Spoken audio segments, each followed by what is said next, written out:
M news में आप सभी का इस्तकबाल है। AIMIM के सदर का फेरोज खान को करारा जवाब।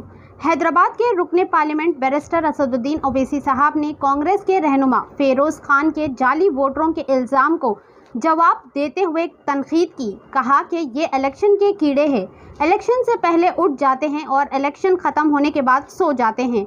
आइए सुनते हैं मजीद बैरिस्टर असदुद्दीन ओवैसी ने फेरोज खान के इल्ज़ाम पर क्या जवाब दिया। ऐसे ही अहम और ख़ास खबरों के लिए हमारे चैनल एम न्यूज़ को लाइक करें, सब्सक्राइब करें, शेयर भी ज़रूर करें। ऐसे है ना, दिल जले आशिक बहुत होते हैं, दिल के अरमा आंसुओं में बह गए। तो अब कोई 4-4 मर्तबा लड़के हारता है, उसके बावजूद भी अगर MIM को बोलता है तो वाकई में MIM बहुत बड़ी ताकत है। इलेक्शन कमीशन बनाता है वोटर लिस्ट, हाँ, आपको ऑब्जेक्शन का टाइम है, आप ऑब्जेक्शन भी नहीं करते। नंबर 1, वोटर लिस्ट फिर आती है, आप देखते नहीं। ये अचानक ऐसा है ना कि ये इलेक्शन के कीड़े हैं जो इलेक्शन से पहले उठ जाते हैं और इलेक्शन के बाद सो जाते हैं। हाई कोर्ट से इनको रिलीफ नहीं मिलता है। हाई कोर्ट गए 2-2 मरतबा, शायद 3 हाई कोर्ट रिलीफ नहीं मिला।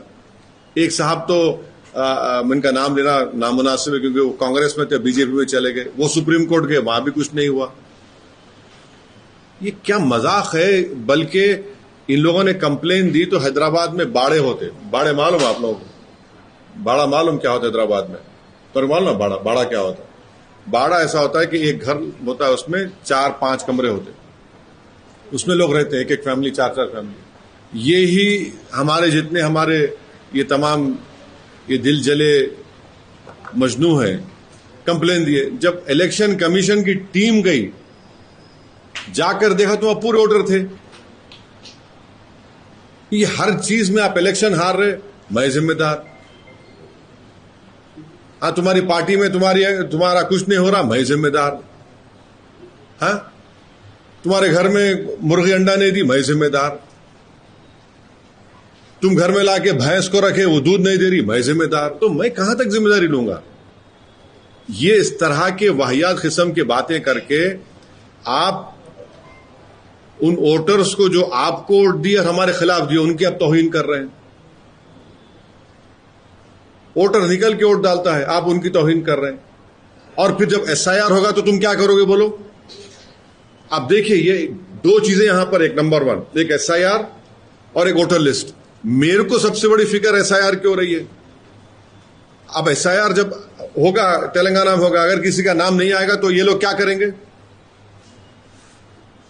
तुम तो बोल रहे नाम नहीं आना, बोल रहे ना तुम। इसका मतलब तुम भारत की नागरिक छीनना चाह रहे उनसे तुम लोग।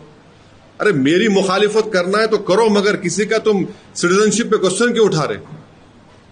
इस तरह की वाहियात बकवास बक के ये लोग प्रूफ कर रहे हैं कि ये लोग किसी वोटर का नाम निकालकर उसका सिटीजनशिप खत्म करना चाह रहे हैं, उसको कहीं का नहीं रखना चाह रहे हैं लोग। ये असल मकसद है उनका। इनका असल मकसद यही है कि सिटीजनशिप इन लोगों की खतरे में पड़ जाए, और हम वो होने नहीं देंगे। मैं तो आज से 20 दिन पहले पब्लिकली कह दिया हूं सबको, खासतौर से दलित मुसलमानों को, कि आप अपना बर्थ सर्टिफिकेट बनाइए। आप जितना आपका रेजिडेंस प्रूफ है उसको निकलवाइए। क्या बोलते हिंदी में, कौन सा पत्र बोलते हैं उसको हिंदी में? जन्म प्रमाण पत्र बनाइए। तीसरा, आपके ने पैसे है तो पूरी फैमिली का पासपोर्ट बनाइए। और जो कोई भी वोटर लिस्ट की डेट तेलंगाना में इलेक्शन कमीशन देगा, जैसा बिहार में दिया 2002 की, जो भी देगा, हम इस ऑफिस से उस वोटर लिस्ट को लेंगे, घर घर हम जाएंगे और किसी का भी नाम में कटने नहीं देंगे इंशाअल्लाह, जो जेन्युइन वोटर है, जो भारत का नागरिक है। ये लोग तो इनको फिक्र ही नहीं है ना। देखिए, आदमी में एक विजन होना चाहिए, कुछ सोच होना चाहिए। आप इस तरह की बात करके तो SIR से खतरा पैदा कर रहे हैं आप। तो ये इनका मामला है।